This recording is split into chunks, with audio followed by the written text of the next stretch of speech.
The opinions expressed on this podcast are solely those of our guests and do not represent the views of any of the mentioned studios. Hello, and welcome to the second episode in the Bins Bytes roundtable podcast series. I'm Philip Roberts, founder of Bins Bytes and video game trailer editor since 2006. Join me now as I discuss with 5 members of the community their tricks and tips for video gameplay capture.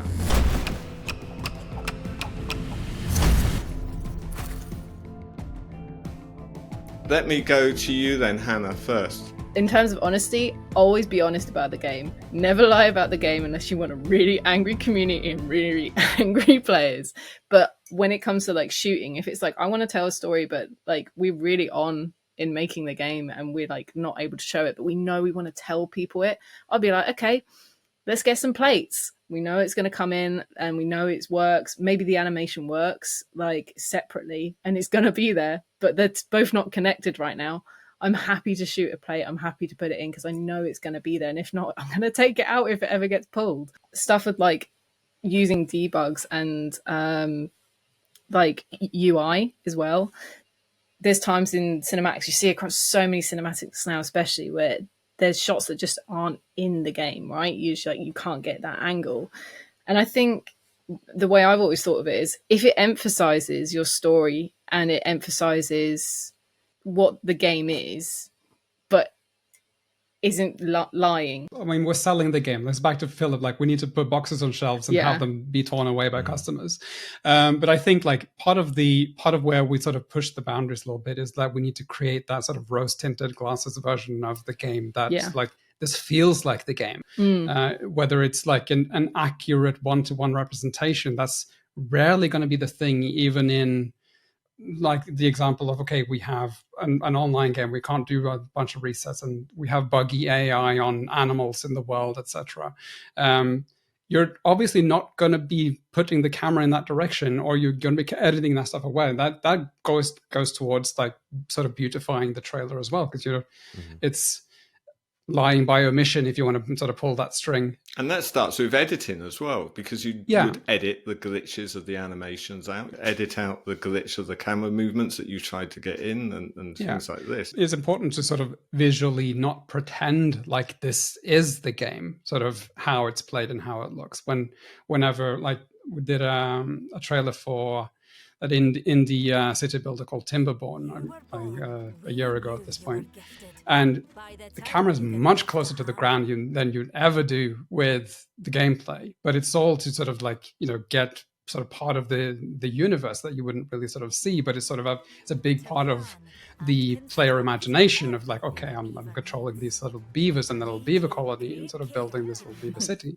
But you want to then draw an emotional connection between, the beavers and the player or the audience watching the trailer at that point. But it's still not sort of pretending that you're going to be playing the game like this. I mean, it's like if you've got a POV of someone who's going to go shoot a big pile of dynamite, I'm going to cut away to a cinematic of that pile of dynamite exploding, and I'm going to have like a camera shake, and I want that audience to be like, whoa, like this is crazy. It's fine because I've got a good mix of gameplay and like people understand that it's not like, oh my god, this is what it's going to be like. I'm going to shoot and then I'm going to fly over there and suddenly be with the action. Like it's honest, but it's emphasizing and making everything impactful. But when they play the game and they trigger that dynamite, they feel exactly like cutting away to that. Exactly. Moment. It really emphasizes the feelings that they have. There's this other part to the honesty conversation as well, too. When you work, and a lot of you guys, I'm sure, have done the same project, trailers for the same project, like Hunt. When you're able to establish a trust that they know you're being honest, they know what's in the trailer is going to be the game, you can exploit that honesty. You can exploit that trust a little bit. So we've done a lot of risk trailers, and now when these we'll script it in. We'll have little Easter eggs or unique reveals that they'll know aren't an accident. They'll be there for that diehard fan group to know, oh, that's really cool. And then that'll start a whole other marketing sort of angle for that trailer. I think that can be really powerful. I think that's something that I've seen a lot more of recently, just leveraging sort of online community, I guess, perseverance in their games that they love. Yeah. But I also know, Hannah, you work at a developer as well. And we work often with code that isn't ready to be shown, but has to be shown to get the advertising machine running. The game probably has to be graphically correct for us to start, but there's going to be bugs and you have to work around. So we've got that mentality of having to do this and show alpha gameplay as best as we can. But I'm wondering, for those that work at the agencies, do you have the same issues of games coming to you unfinished? All the time. Okay. Yeah, all the time. I don't know if anyone wouldn't. There's not really been any practical difference from in-house at a publisher and sort of doing an external studio.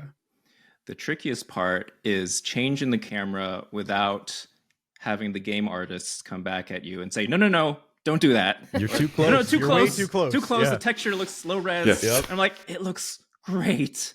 Trust me, it looks great. As a person who's never seen this game for the last 3 years. I think everyone's had that conversation. Yeah. There is a big difference, I think, not necessarily just from our point of view either, but from the developer's point of view in terms of honesty. Like, some developers are very concerned with showing gameplay exactly how it is, not beautifying anything, not changing anything. And then you're sort of stuck trying to convince the stakeholders that, well, we could push it just a little bit, just make it a little bit nicer, and then maybe maintain control of like a certain area, or just like nuke NPCs in one area so that they don't bother you, basically. As well. I'm often getting comments of like the trailers go out and it's like, it doesn't look like that on my PC, and literally it's been captured straight out the box on a high-end PC with the settings just set to max, but that anyone at home can do. And it's there looking at this. And that, to me, is frustrating. Because I have been honest, and I've shown you the game as it is. Well, and I think there's I think it really depends on the kind of game you're working with, and where you are in the development cycle, right? Because I've had studios ask well, we can't show direct gameplay right now because it's going to change. And oftentimes when you're doing a trailer, you're sort of somewhere in the development cycle, and that's going to continue on after you're done. A lot of the times, if you do an announcement trailer, then release date, then story trailer, then the launch, the game is going to continually evolve. And if you're in development long enough, the last 6 months is when everything sort of comes together or changes dramatically or huge cuts happen.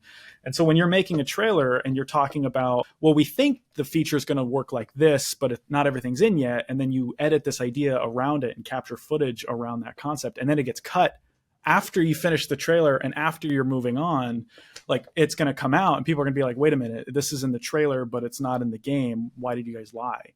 And so there's a massive conversation that has to happen on well, what is really going to be in the game? What does that final state look like?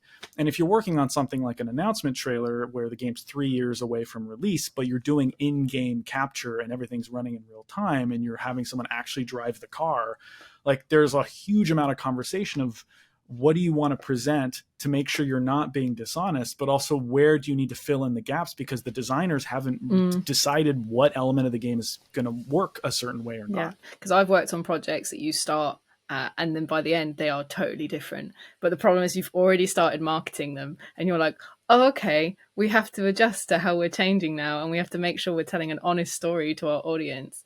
And for me, it's always been from the get-go, it's been making sure that I am talking closely with the game director, I'm talking with all of marketing, I'm understanding what is our brand, what is our game, I need to understand the whole way through, be really communicative with everyone. I was do we all understand what game we're making? Do we all know what we want to tell people? Because games like that do change, and then you are communicative and you are aware of what's going on, regardless of if there's changes and you're oh, okay, past videos we've already put out, that's not in there anymore. If you stay on it and you're hot on it, as those videos come out, because you are hot with the brand, you're talking to the players, you've got amazing community managers, by the end of it, you've got these killer trailers that still represent the brand and what the game really is, regardless of the journey that you might be personally having. It's so on point by the end of it. I think it might be different for in-house than agencies, this one area for announcement trailers specifically. There's a lot of different departments in studios, and marketing guys might be trying to market the future, whereas developers know you can't market that future right now for this announcement trailer. It's not ready yet.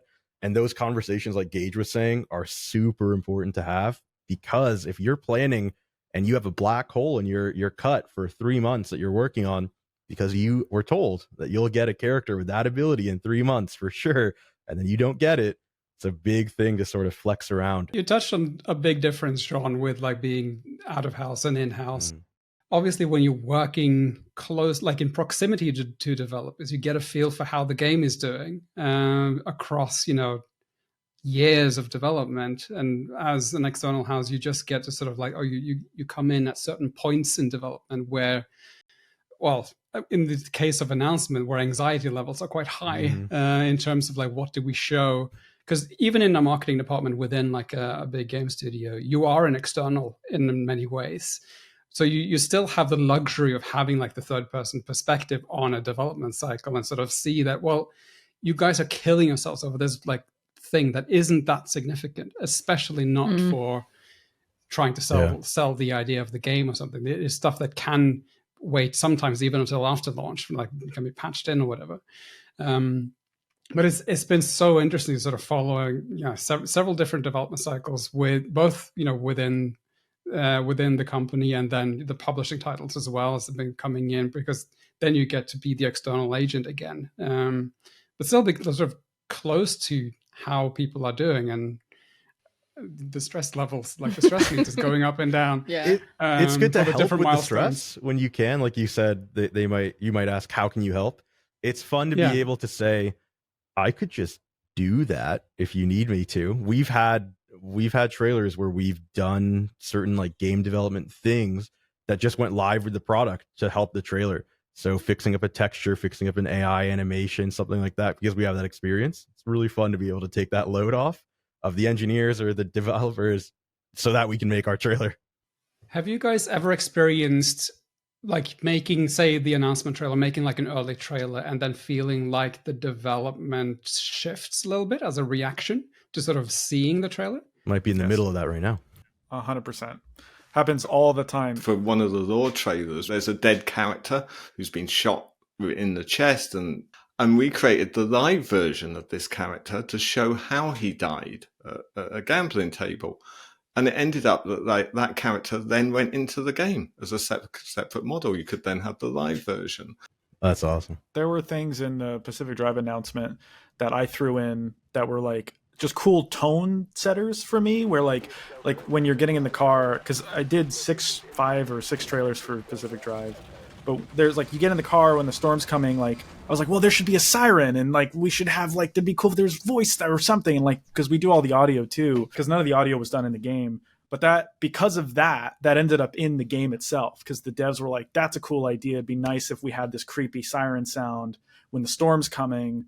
And that was influenced from the trailer. So like oftentimes, because things are in development with video production, you kind of have this freedom to be like, well, we can test out things and see how this sounds and like try our own audio work and see how it goes. And like a lot of times the devs watch it, and like that's kind of their, like if they're going through years of development, looking at blockouts and dealing with a vertical slice and trying to get this game up and running, and then they see this like perfect visualization that really represents the soul of their game, like it can really give them a boost, right, of being like in like a lot of inspiration and really help bring them out of that sort of the caverns of development that can feel like really brutal to work through sometimes. And you're kind of giving them this idea of like, look how it feels, like this is what you're working towards. And we've had that with developers as well. Like we've struggled to get a video together with the footage and the stuff that we have.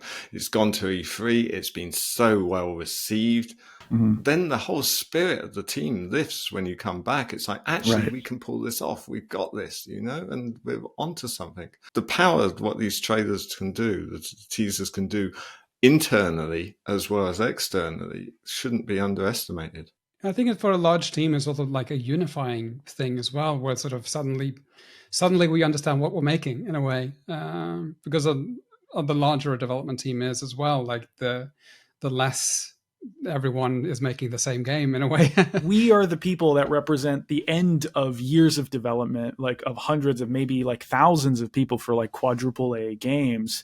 Like they're all trusting us, like as trailer makers, to give the best first impression and like try and convince people why this is interesting.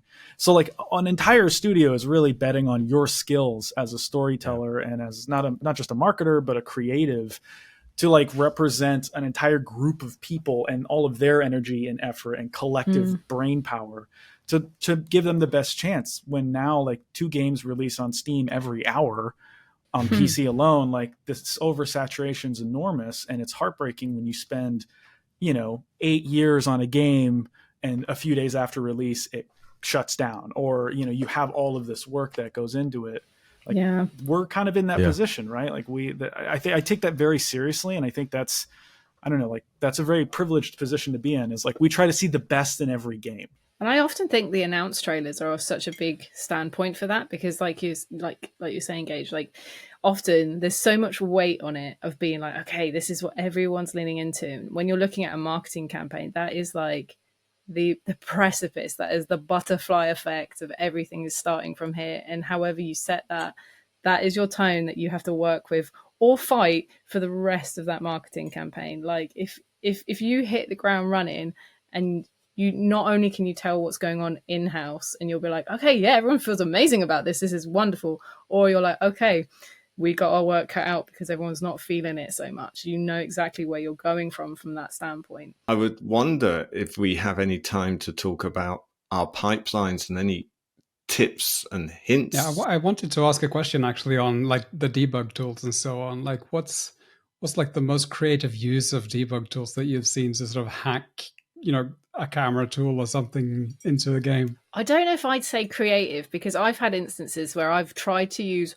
all of them at the exact same time just to try and make some form of magic. Like I literally remember sitting at my computer one day and I had like weights on different keys, so that as soon as I clicked to go, I was like, controller, cinema camera, like, let's go. I was just like, and it was actually, and I had to keep redoing that for takes and takes and takes until I got the one take when it worked, because nothing in the game was working yet. And I was just like, I will get this dynamic shot and it will be incredible. So I'm just like, let's just use them all and just figure it out.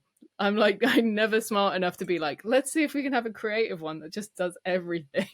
If you come by when we're capturing VR footage, you'll see 2 monitors stacked up on drink bottle crates to the side of us. Me with the headset just above my eyes so I could look at them and see what I'm doing. I have the exact opposite of like debug options or something in the pipeline is similar, also VR. I was working on this game called Luna. It's a VR game. And they had one engineer on that game who did not have any time to give me any debug options at all, but I wanted to get some non-headset shots in there. So I think, okay, how am I going to do this? So what I ended up doing was taking my VR headset, and at the time I didn't think of this. I should have just like put some tape over the sensor so it thinks it's being worn, but instead I put it on like one of my plush dolls. So it's I was one of my plush dolls like wearing the VR headset over their head, and then I put that on my IKEA chair, and I just figured out looking at the monitor I was resetting the POV with I'm like, where is it? Oh, there it is. And then I just pushed the chair across my floor to get like a tracking shot. So that was one of my we need that footage. Most I want to see that. I need that in I'll a dev background. Yeah. Lars, one of the ones for me that I always go back to is just a really fun thing that you can figure out if you really try to tackle a problem. We had 15 different reasons why we just needed to capture within 3 days. We had to. There is no time for any engineering or anything. And so we went away for 24 hours trying to think of how could we get the shots that they're asking us to. They had a camera in there, but it was analog. If you couldn't use a controller, it was WASD.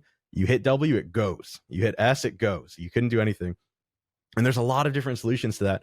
The coolest time this has ever happened for me, I knew the plugin they were using. I was aware of the Unity plugin that they were using, not for the camera system, but for their keystrokes. And I said, hey, I know you guys don't have any time for engineering. Could you just enable this one flag in the build and send it over to us? That'll enable dynamic keystrokes. So now we can put a weight on the W key and sort of modulate the speed that way. And so we were using a string to sort of just go slow, Yeah. now let go. So it'll ramp. It was so fun. I think that's something to mention outside of like debugs and stuff, like in terms of pipelines. And I think having worked with multiple capture artists at once and leading that team, I think a really big part has always been communication. And one of the things that I would implement in the pipeline would be shot lists, preferably a live one, because like it has been so beneficial to allow not just like on an organizational front, but also on like a creative front. It gives the opportunity for everyone to see what we're working towards on a live. No one has to have, calls all the time, especially when people are working remote and you're having to waste time with calls. Everyone gets to have their input. They get to update what their angles are like. They don't have to waste their day if a shot isn't working. I can see it. I can give them notes and I'll be like, your angle, let's adjust it. They're hot on it, And they've got everything they need of like, what map should I be using? What lighting should we be using for this time of day? Like it sounds so simple, but having such a good shot list implemented for your whole team, it just means that you have so much space for creative thinking. It's so beneficial to a pipeline. It depends a bit, like if you're working with cinematics, obviously that's like, yes, amen, I bow to you. We need all of the planning in the world because otherwise there's not going to be enough time. But on the other side is like, okay, if you're working on pure multiplayer gameplay stuff, it's, having a dedicated shot list and having even if especially if you have multiple capture artists as well, and everyone needs to sort of coordinate, like, which shot are we working on again? That's just not going to be. English is not my first language. I'm struggling to find the right words, but viable isn't the right one, but it's adjacent. Would you be setting out at least a structure of what you need to capture? So you need to capture these elements because they're features that are being shown off in either an update or a thing, but there's also a narrative of how that can progress in the story. I think a general, if not like a script, like if you have something voiced that you have in mind, of course, that's going to be guiding what you do for your structure and your shots and whatnot. If you have a feature list that needs to be covered, then obviously you have kind of a shot list there because you need to cover all of them. But yeah, having a document that says something about like these are the things that we, like a checklist pretty much for what we need to capture. But having, I'm sure with you, Hannah, as well, like having worked as an editor or an assistant editor for a long time, having also just like the creative space being in the editing suite is also just like, a lot of reality TV editors also get writing credit these days because they actually form the story. Right? Yeah. I mean, that's why most of my tips are like, I don't want to say boring, but they're kind of like really like organizational, because like I've always thought of it as like, if you can save time for you to have all of that space to be thinking about your cinematography, thinking about your storyline, then these tips are like my hottest tips to use, which is the shot list. And like, again, it's because I've got an editing background. It's because I want to make sure like we're doing naming conventions for all our shots. So if we're sharing them around, everyone knows what we're looking at every time. I want to make sure that my folder structure is like someone who's brand new on the project can be like, oh, I know everything is straight away. And the same for like your editing timeline. Even if you're a capture artist, if you need to review your own work, everything should make sense. And when you get that like hot on it and everyone understands it and they're like really strict with it, the time they spend on it is so minimal in the end, and they get to spend loads of time being creative. And as a director, there's nothing worse going to an artist and going, can you show me your latest shot? And they go, yeah, it's oh no, that's not it, it's in that. And for me, that's the first thing I hammer home is we need structure. If you're ill, I need to jump onto this project and it works as if it's mine because we all follow the same naming conventions, the same structures, the same templates that we have. I know sometimes it's really hard because you're pushed for time and it's like, oh, just bung this in here. But it saves so much time on the project. I feel like I need to be better at that though, especially like whenever I'm doing like a trailer for ARC and there's like 30 people that we're directing at the same time and they're all capture actors and trying to make sure everyone understands what we're shooting. Like half the time I'll have like a notebook, like I have a Kurzgesagt notebook that I write in, and I'll list out like, this would be, what if we had these dinosaurs fighting and then these guys doing this? And I don't know, we'll try it. But I usually try to leave room when we get into the like session to experiment, because like I always feel like there's a balancing act between letting the game surprise you and having its dynamic sort of worlds and systems create a moment that you couldn't have predicted, and then forcing the game to do what you want it to do. And that comes across as staged footage as well is one of the worst things you can have. It needs to because really if you feel force natural. it feels way too scripted, and you really want there to be some element of play. And so like even with like Baldur's Gate 3 launching, that was a great example of like the co-op mode, and like you just need to make sure everyone understands where you're at and what you're trying to shoot. And then but like Path of Titans, we're all dinosaurs, like there's no humans in that game, and so when we're doing 25 people in it, I'm the pterodactyl flying around as the director telling people like, okay, that was a great shot, guys, let's try this one more time, hold on. And then someone's like, wait, Gage, can you come back? I'm like, yeah, what's up, what do you need? Just go straight and do this. And like, but I love that. I love the idea that directors are just pterodactyls flying around. And so when you do that, is everyone in the same room, or are you doing this remotely? How are you coordinating? Yeah, most of the these time sort of it's they're sessions? here, so they're in our studio because we have a full capture set of systems that we do locally. Because it So also you have one reduces big lag. screen so someone can see what the master screen is, or do you capture No. it? So that's Is everyone most on of the their own time it's stations without around? context. Like everyone's got their own screen, but they'll do this move, and to them they're just walking in a straight line and roaring, and they hear me on the mic going like, "That was so cool," because like the camera's flying around and it's like in real time. So And no how one many really times knows. you're telling them, don't jump, stop jumping. Yeah. Bro, my Oh, problem is I I- keep saying one more. I keep telling one more take, but I do that like 40 times in a row. Also, in the audience, no one cares how many takes it took. Yeah. They would care if it didn't look right. And sometimes, though, you have to accept that you can't get the vision that you wanted, that shot that you wanted.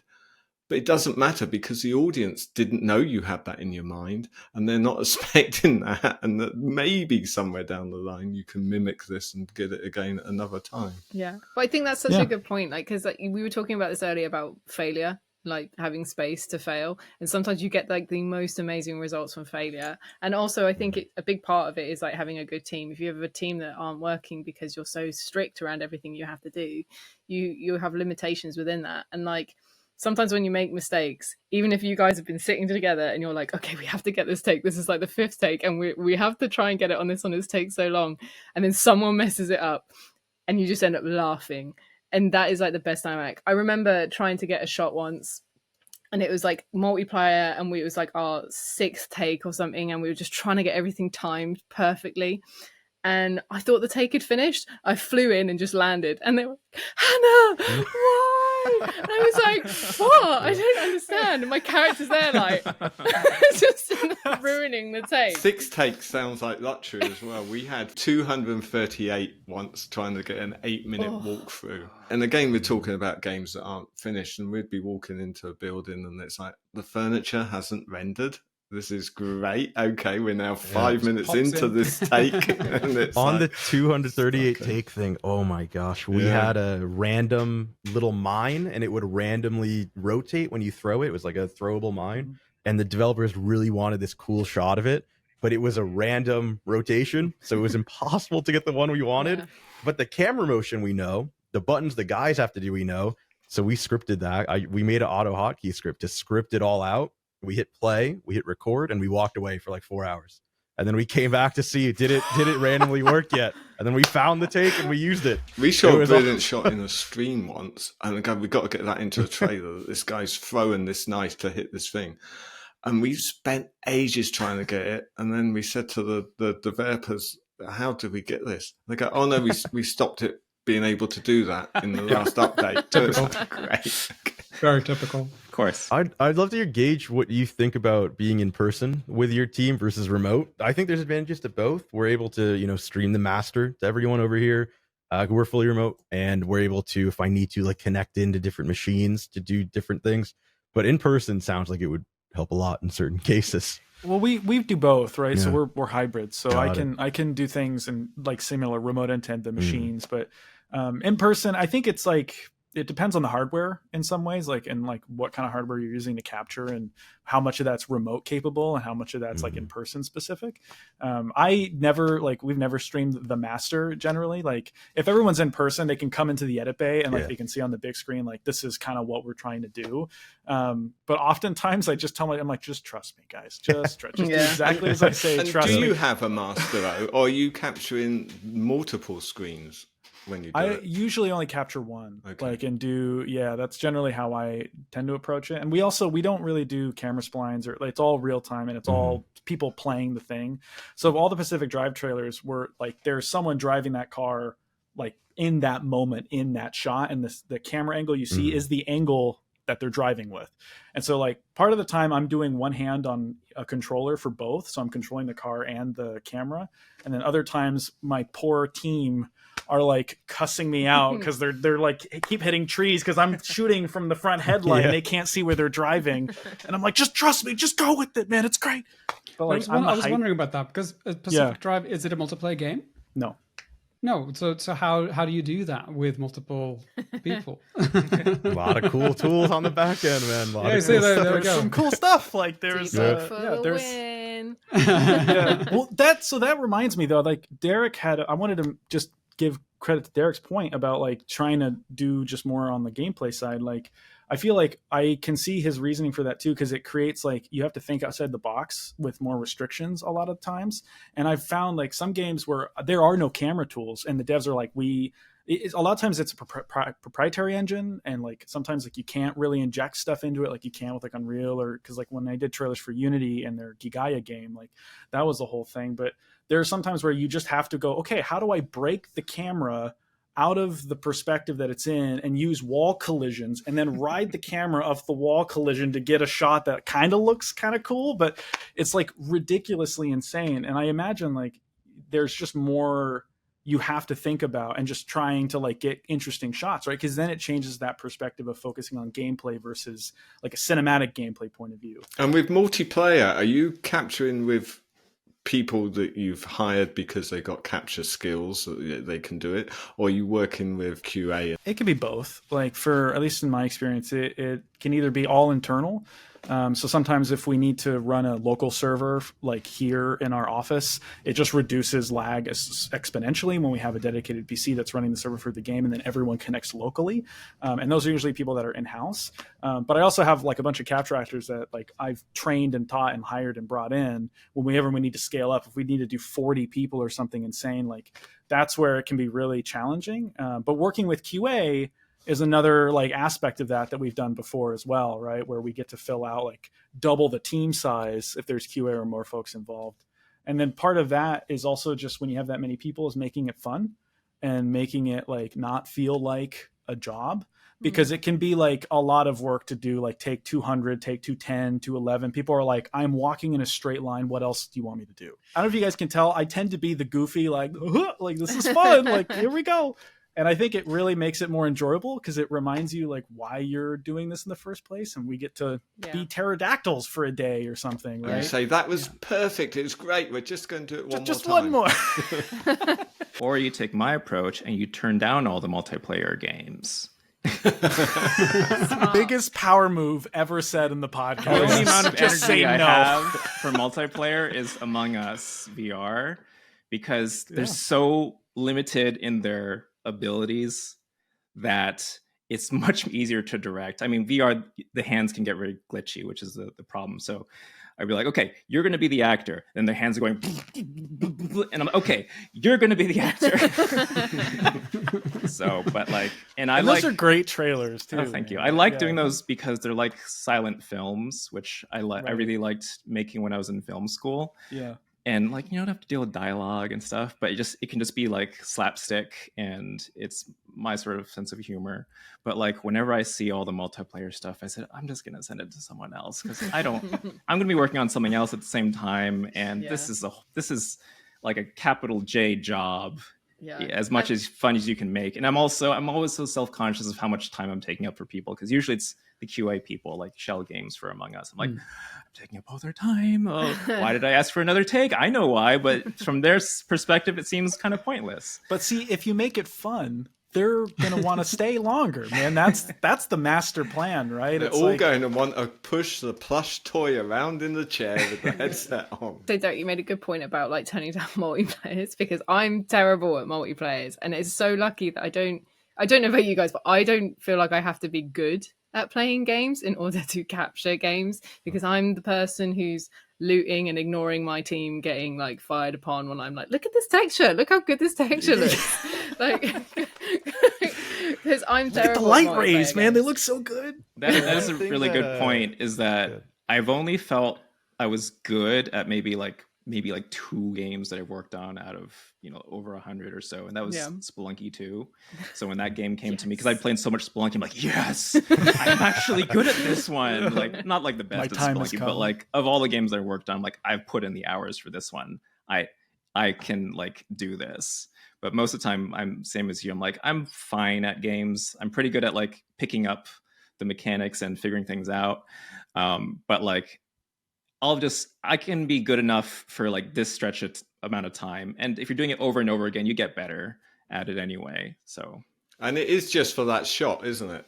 You just need to do this, that it looks good in that shot, and you can be rubbish before it, you can be rubbish after it. But it'd be interesting to know, do you feel you need to know the game?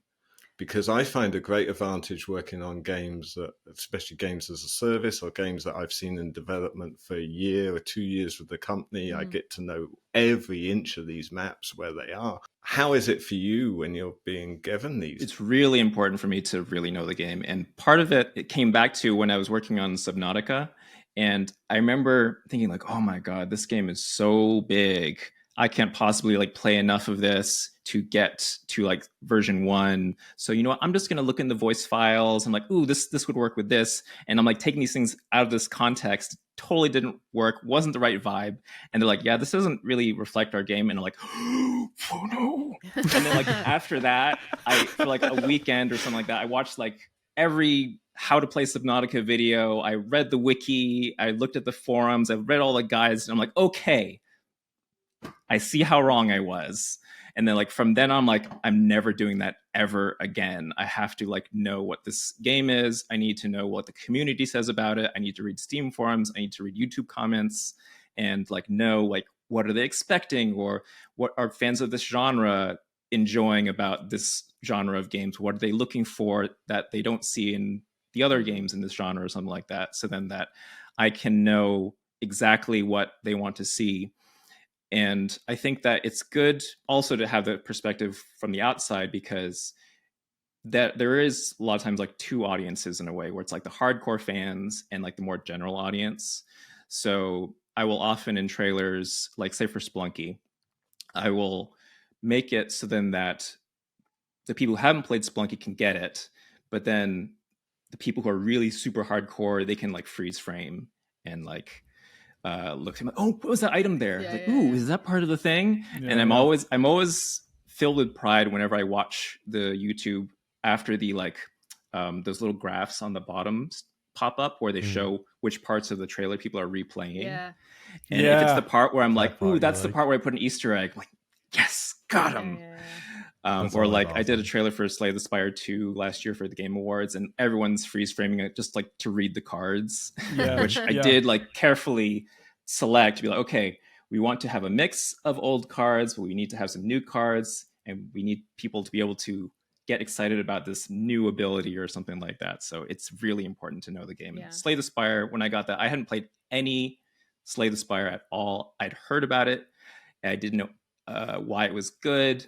I'd played, what's it called? Not Balatro, Inscription, not knowing what deck building games even were, which that was probably one of my first deck building games. But then I played like so much Slay the Spire because it just got its hooks in me. And now I'm just seeing deck building games everywhere. I'm like, oh, that's a deck builder game? That's a deck builder game? It's like the first time I learned what a Prius looked like. I'm like, everyone drives a Prius. So it kind of connects into getting into the industry a little, or getting, who you hire, if you want to stay as a capture artist, cinematographer, all that kind of stuff. The one area, and this is what I look for when I'm interviewing for capture directors too, you don't need to be good at games to make trailers, but if you're a director for multiplayer games, having experience leading those 20 people in World of Warcraft guilds, calling out what everyone's going to do in a 150-man multiplayer battle, those are directly transferable to directing those sessions. And I found so much value in looking for those kind of experiences in people. Having it myself has been a massive thing. So I really look for that. You don't need to be great at Fortnite. You don't need to be great at the game or even know the game. But if you have experience leading people, it directly transfers to getting those shots faster, directing them. Really helps a lot. Especially live action. Like Especially I've found like when I'm directing a live action thing, like we did like Pistol Whip, it feels like very similar to being dinosaurs in the game. It's just the same.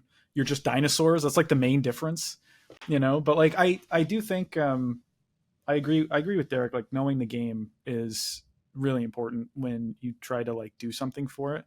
But you could probably accuse me of not going as deep as I maybe should in some cases, because I tend to really focus on how it makes me feel when I try something. So when I play a game for the first time, I try not to read things. I want to play it first and see what I call it, like finding the soul of the game, because what you experience is going to be so indicative to how that game feels for other people. And so I usually use that moment, those first 4 or 5 hours of gameplay, to really kind of just be very open and receptive and try to see the love in what's being presented. And, you know, I'm not a dinosaur guy. I've said dinosaur 20 times on this podcast. I'm not a dinosaur guy. But like when I did Path of Titans, I was like, okay, it's an MMO and open. Well, let me just play it. And they were like, yeah, it's like, you know, 13-year-olds playing T-Rexes killing each other. But when I started, you start as a baby and you're immediately you're transported to 70 million years ago. And like, I'm walking this tiny creature looking up and being like, oh my God, like this is Earth from the past. And then this giant T-Rex, which was a full level player, slowly walks by and the ground shaking. And he has this massive scar on his side because when you take damage in the game, you get permanent scars. And he doesn't bother to deal with me because I'm this tiny little, like, you know, Allosaurus. And I'm like, oh my God, that's another player. And then I find another baby. And like, when you talk in roars. And I'm like, well, okay, we're friendly. And then we get together and we go and explore. And it just becomes like this incredible feeling. And I fell in love with that dream that they were trying to recreate, which was like showing the world from that long ago and showing the vision of it. And that's why with the trailer, I got Robert Irwin to voice it and wrote this thing and did it as a nature documentary about like, look at the beauty of what was here and these things that we inherited the Earth from, which is very different than 13-year-olds fighting T-Rexes. Like we had plenty of that. Like I had 2 T-Rexes facing off. And I think that really shows when you look at the trailers as well and you break them down and you look at the incremental, because you can tell trailers where people have done them quickly or they haven't been able to do that depth because it's reflective on the surface. But when you have all these little bits, they have, like you're saying, like you have scars, you have these tiny close-up. Sean, you said earlier, like with Easter eggs, like when you have all these extra bits, you're like, this person knows the game, they live the game. Like when I was working on Jurassic World 2, I was quite literally dreaming of dinosaurs every night. So you can tell when people are like embedded, because it shows in how they're thinking about the trailer and like the world that is in and everything behind it. Like it really shows. I'd like to ask Gage, like you created something that was you, the soul of that game. But do you think selling the game that way got those teenagers to go in and fight each other as T-Rexes as the audience? Or did it bring it to a new audience, maybe expand the audience? It did both. It like that trailer it was for an update called Gondwa came out and blew. It was the biggest trailer it brought in a shitload of people to the game. And because it presented it to more people and showed the vision of that first. But also I was taking into account like all their past marketing had already done the like combat thing. And I was like, okay, you've covered that. Like there's plenty of that. Let's try something new and see what happens. And then, so we took that and the next trailer we did was a combat one, but people really liked the story and emotion. So I did a 4-minute story trailer that had its own lore and characters that wasn't in the game. And it got a 70% retention rate on YouTube. And it went up when I killed a child. So the replay, Derek, when you said that, yours was so classic. Like, yeah, like the features and this, like the important stuff in a trailer. And for me, it was when I like killed a character that I had come up with at the very beginning, which didn't really help the features of the game at all. But like people like emotionally connected with that. And so I found like, I think as long as you're being aware, because like there's the whole marketing aspect, right? Of like, what is the campaign? What are the features you're trying to sell? There's all of that to keep in mind. So you can't just go free reign with like making a short film. But I find sometimes when you approach it and really try to be honest with how the game made you feel, like you can create something unique. But Derek's approach is also 100% like equally as important too, because you don't want to, you might get the wrong impression of how a game is, and then everyone's like, bro, that ain't it. Like this trailer is so different from the way we play the game, and you kind of don't want to be in that position either. So I think it's like a balance a little bit. I used to go into stats like so heavily at one point, and but like rather than just be like, oh, that's so interesting what they were doing, I would like really decode it, because like I said at the start, like storytelling is like my jam, and I would always find people who watch through the entire video would prefer the videos that had a thread of story. That could be like one person walks here from to the end, or it could be really, really detailed. And it would always be the ones where they had a story looked like looping all the way through that people would stay in, because they're like, where are we going? What are we doing? Or I remember in a short of incremental dinosaur video where I was like, okay, I want to try and find something that's going to kind of like go a little bit viral. I want people to kind of talk about it. And I wanted to try something, and marketing were like, okay, we'll let you try something. We've been going quite well so far. And I got this idea from when I was working on Mission Impossible, where at the time I remember Henry Cavill had done this moment where he literally like loaded his guns. Yeah. The forearm reload. Yes. Yeah. And I always remember when I was on the film, the director was just like, God, we spent so much money on this film, and everyone's talking about the scene where we didn't spend loads, where he's loading his guns. And because it was a moment and people were talking about it, and I was like, I want to run with this. I want to see if there's something here to like, you know, some of our side videos, not our main trailers, but like our side videos that are continuously like pushing the game, getting people talking. And I got a moment where I got the dinosaur to just do this mega kick at a car, just absolutely ridiculous kick, and get an angle that made it look huge and made it look badass. And like, that's exactly what it did. The same version of my Henry Cavill loading his guns was exactly what I was trying to do with this dinosaur. And it's just so interesting when you can think about how things translate across like different methods of storytelling. Yeah, that's awesome. I would like to just see if there's tricks or tips that you could pass on to anyone else that's doing capture. What's the golden things you have? For me, for instance, so I would always be looking at, when I'm capturing from a PC, to dampen down the mouse just so we can have that smoother movement somehow. What tips would you pass on to anyone for gameplay capture?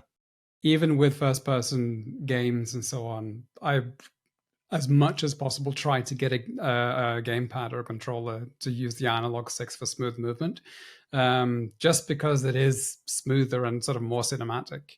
The other thing, it's also like when I did like an actual sort of fast-paced first-person shooter as well, and then having like, we kept talking about it while making it as well, that being good at the game and presenting the game in a good-looking way is two completely separate things. And we ended up like, I needed just like the slowest mouse sensitivity that could possibly be, so that like if I do a 180, I swipe my mouse across the entire desk basically, just so that I have that smooth sort of like full control of because anyone's good at playing that game, they're just like doing Twitch moves, like just like jumping all over the map, and you can't really see what's going on even because they're that good at the game. But I find it hard now to play a game where the mouse isn't smoothed. So I'm going in and I'm actually playing and smoothing it down. My partner told me she gets sick watching me play games because I'm always like camera. I'm like, whoa, it's so cinematic. Framing, she's like, stop. Yeah. I do the same thing. Even in like, I played The Last of Us 2 the other day for the first time, and like even just like during, because they have just like static dialogue scenes, but you can still sort of rotate the camera, and I'm just like doing my little tracking shot. Oh man, I love that so much. I think my tips would be just like, I feel like I'm a repeating record, but like for me it's always on story. Like if this is to someone who's like not started doing anything, like you can do fan trailers, you can just do test capture, and I personally would always be like, your cinematography and your angles will grow the more and more you do it. And I think if you think about your story and how you're trying to tell it, that will really help you develop on your skills. And I think, really thinking about why you're shooting what you're shooting and what the purpose is for, I think that will really help you in your learning curve of fundamentally thinking about not just the story you're trying to tell, but what the game is and why you're doing it. I think that's a really big part of growing and learning of what you're capturing. Is there something that you do first off always with the build or with the session that you're going to capture? Is there something that you do that makes a difference? I mean, I'm like I said, I'm really boring when it comes to like my gameplay capture. Like I just muck about in the game. I just learn it. I learn the game. I figure everything out. I want to get to know the game. I'm a huge R&D person. I don't like running around a game without knowing what it is. So as soon as I get a build, all I want to know is every bug. I want to know every issue. I want to know the good bits. I want to know the bad bits. I want to know like how I feel about it. I want to know how I think other people are going to feel about it. And I want to discuss it with everyone who will hear me going on and on and on about it. And that's how I'm like, that is my first thing I do. It's not like a tip with like keyboards and stuff, because like I said, I'm boring. I'm a story person. I want to know everything. Give me knowledge. I had this conversation with a client, well, a few months back as well. Like, what's the story we're trying to tell? And it's not, it doesn't, like the misunderstanding is often that it's not a story as in we are telling a story of a person going through a world, etc. It is a conversation about structure. There's a conversation about where, like, what are we watching and where does that sort of through line follow from beginning to end? Whenever I do like a trailer for anything, there is a semblance of a story because we're building towards a climax. We are sort of starting with, often, of course, it'll be like the beginning of the game, also sort of how the starting point feels, but then it's sort of like the player journey through this game's world is also like a story being told, and sort of, yeah, you need to sort of frame it as a story, beginning, middle, end. Read into the classic film tools for that stuff. I like to call it the 5 W's as well, like the who, what, where, when, why. And if you look over your work, right, and even if you're like, I think this is amazing, but you can't answer all of those questions, then I think you need to rethink what you're doing. Yeah, because there's about more than just flashy images of the music. Yeah. It is, we're trying to sort of convey something. And that goes into attention as well, which I will be covering when we do the editing podcast as well, is how do you keep retention. And I think part of that is to have the structure and the hooks and the 3-act structure and the Sid Field pentagram of all how this is developed comes through. But does anyone else have any tips that they would pass on to anyone? I have 2 small ones. One, as far as like tools, if you don't know about precision discs, I always forget if they're called precision discs or rings, but if you look up one of those, it's just like a little like turtleneck sort of thing for the gamepad, and they sell them in like different like densities. So then I got these from Daiso. Man, I don't even have these. I need these. Some people use like rubber bands and stuff, but these are great. So these are just always on my controller. My joints would really appreciate that. Oh, there you go. My thumbs are cracking because I'm like, it's too much. I gotta slow move. And the other like really basic tip is just, if you're working on a game that you can tell this can be a pain to capture, make sure that the debug that you need to just reset the shot or go back to 1 is there. Otherwise, you're just going to tear your hair out. I've had a game once where like to reset to 1 took like 2 minutes or more. It was just agonizing. Whereas other games were just like retake, or reset, or like quick load, whatever. And it's like, okay, great, I can go on forever, do 60 takes, no problem. But whenever it's just impossible to just get exactly the world to where it was, or to get the right items, or have the puzzle be solved or not solved, it just adds so much time, and that hurts more when you make that mistake. You're going to have to go back. My tip would be like for me, it's be good at improvising when you're doing gameplay capture. Some of the best things that you could never script will happen by chance, and you have to be on point and be able to recognize it in milliseconds and then adjust on the fly. There was this article that came out because I posted a GIF that was done for I forget which trailer for Pacific Drive, where it was like a acid storm and I'm following the car, and the person driving the car, our producer at the time, hit this like blob and the car lost traction and she started to slide left. And in my head in that second, I saw I could wrap my camera around like this, and if she turns left and wraps around, I could do a cool swipe in front of the car in one take. And so I started screaming in excitement, like, keep going, turn left. And so she barely turned left, and I happened to just hit that shot, and we used it as a cut into the next sequence. But like, no way in hell could we have tried to replicate that. It would have taken like 80 takes, because it was just such a precarious system that we had to work with.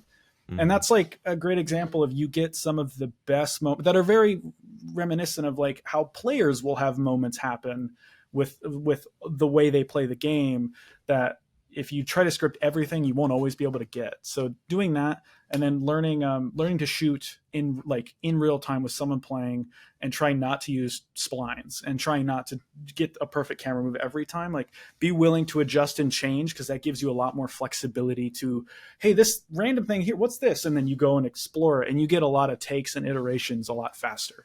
That works for me. That would be my tip. And I like that, because it's not just embracing those happy accidents, but it's realizing where you can go with this happy accident as it happens. I think that's really cool.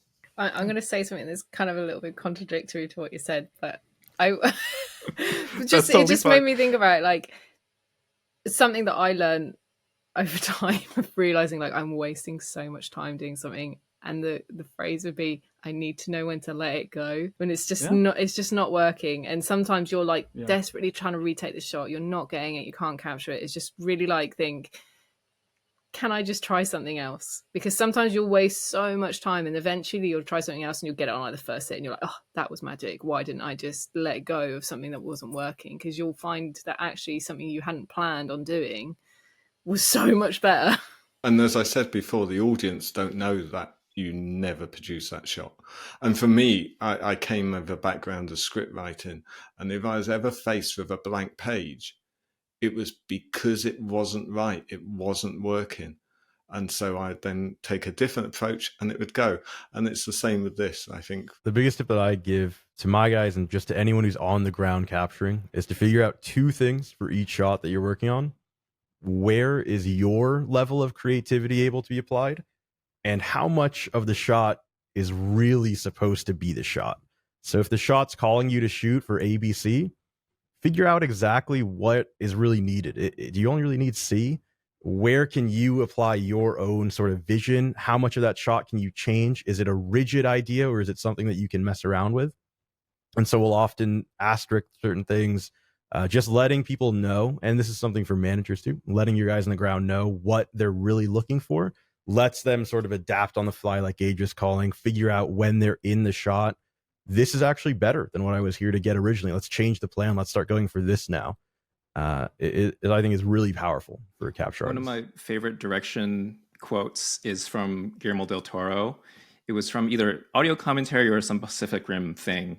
And they were saying, like, how do you work with all these creative people, but all these films look like your films?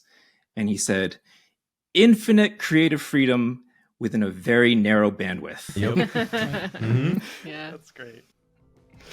Fantastic. On that, I think I'd like to wrap this up and just say thank you all for your time. I look forward to seeing some of you in the following podcasts that we will be doing throughout this for Bins and Bytes. And I'd also like to thank you for being members of Bins and Bytes. It's really good to see the community grow.